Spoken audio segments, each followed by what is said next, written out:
Back from my second semester in St. Petersburg after a few weeks in Helsinki, Russia was rolling out their own requirements for vaccination to enter shops and restaurants.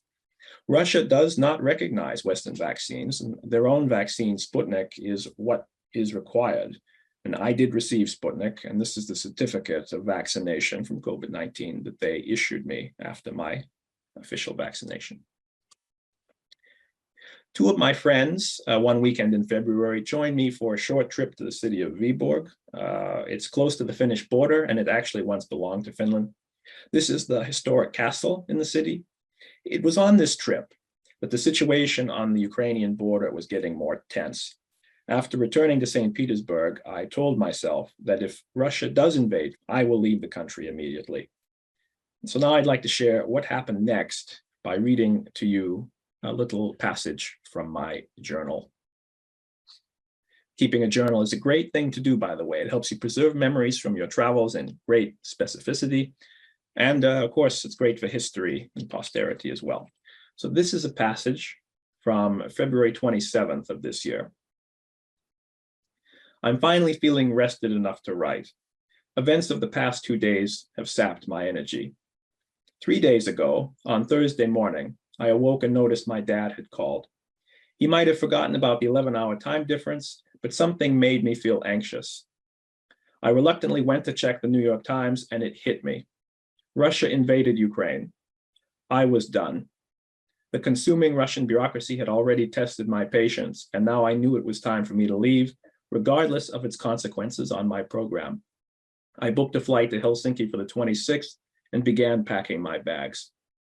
2 days later, with 3 hours left until my flight, I called a taxi and was shocked to see that the drive time to the airport was twice as long as usual.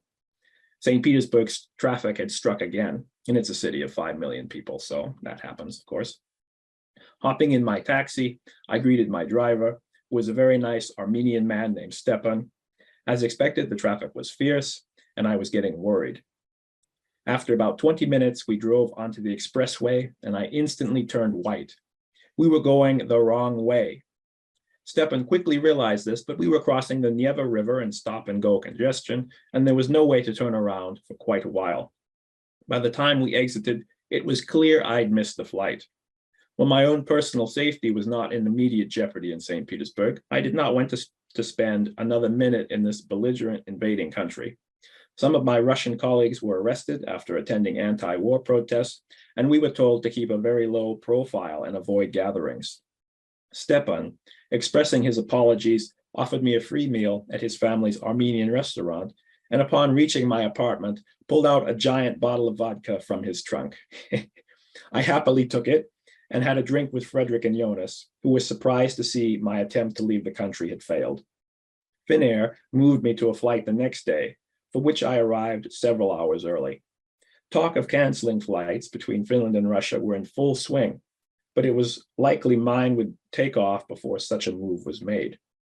The Russian border guard, as always, gave me a thorough examination and questioned why my final destination was Helsinki and not the United States.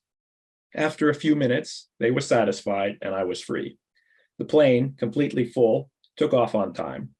A clear day, I stared out the window as we crossed the Russian lands closest to Finland and was able to identify some of the towns along our route. Little did I know that there would be just one more flight that evening before Finland banned Russian aircraft. So that's a little bit about what happened when I exited the country. I knew it was the right time, and in fact, I did it before any of my other colleagues did, but they all eventually did leave within the next 2 weeks or so, I would say. I said goodbye to St. Petersburg and hello to Helsinki.